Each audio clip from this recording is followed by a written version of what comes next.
இதை வந்து நீங்க குப்பை சுப்பா இவெல்லாம் வந்து நீங்க திசு வளர்ப்புல நீங்க எடுத்துட முடியாது. இது வந்து மான்சான்டோனுடைய மத்திய, அதாவது இன்டர்நேஷனல் கம்பெனியினுடைய ப்ராடக்ட். இதனுடைய சொந்தக்காரங்க வந்து இன்டர்நேஷனல் இருக்காங்க, பன்னாட்டு நிறுவனம். அந்த பன்னாட்டு நிறுவனத்தினுடைய உரிமம் பெற்றவர்கள் மட்டுமே இந்தியாவில் இந்த கண்டுகளை, வாழைக்கண்டுகளை விற்பனை செய்ய முடியும். அந்த மாதிரி வந்து ஸ்பீக்கர் நிறுவனம் அதனுடைய பேட்டன்ட் ரைட்ஸ் வாங்கியிருக்காங்க. வாங்கிட்டு அவங்க வந்து டிஷ்யூ கல்ச்சர் முறை மூலமாக இந்த செடிகளை வந்து விவசாயிகளுக்கு உற்பத்தி செய்து கொடுக்குறாங்க.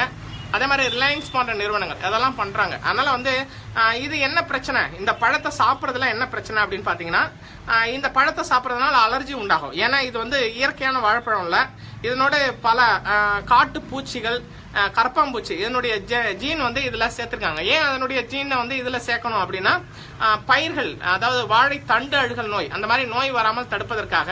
இதை தாவரம் இல்ல, இது ஒரு விலங்கு அப்படின்னு நினைச்சிட்டு அது ஏமாந்து போயிடும் அப்படிங்கிறதுக்காக அந்த கரப்பாம்பூச்சி காட்டுப்பூச்சிகளுடைய ஜீனை இதுல சேர்த்திருக்கிறாங்க. சேர்த்து அதுதான் மரபணு மாற்றம் செய்யப்பட்டு இருக்கிறது. அந்த மாதிரி மரபணு மாற்றம் செய்யப்பட்ட இந்த மோரிஸ் வாழைப்பழத்தை சாப்பிட்றதுனால நமக்கு என்ன பிரச்சனை அப்படின்னா, இது வந்து பழமே கிடையாது, இது வாழைப்பழம் கிடையாது. அதனால இது வந்து ஜெனட்டிக்கலா இயற்கைக்கு புறம்பான ஜீன்களை ஒன்று சேர்க்கப்பட்ட ஒரு புதிய ஒரு உயிரினம். இது வந்து தாவரமும் கிடையாது, இது விலங்கும் கிடையாது, ரெண்டுக்கும் இடைப்பட்ட ஒரு உயிரினம்.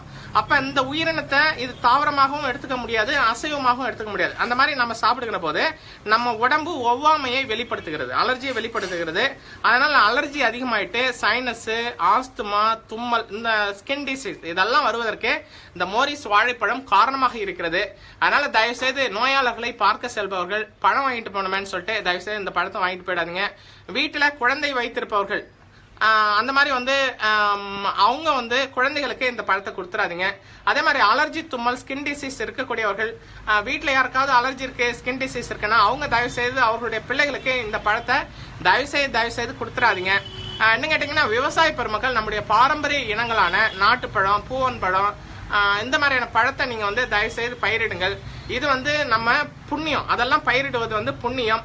மாறாக இந்த மாதிரியான பயிர்களை நம்ம பயிரிட்டு கொடுக்கின்ற போது இதனுடைய பாவங்கள் நம்மை சேரும், அதனால நம்முடைய சந்ததிக்கு சேரும்.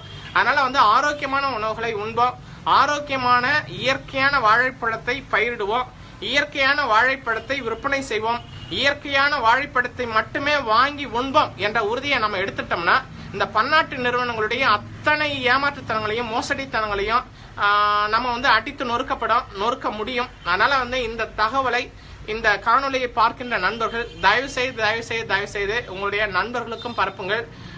நோய் இல்லாத தமிழகம், நோய் இல்லாத தமிழ்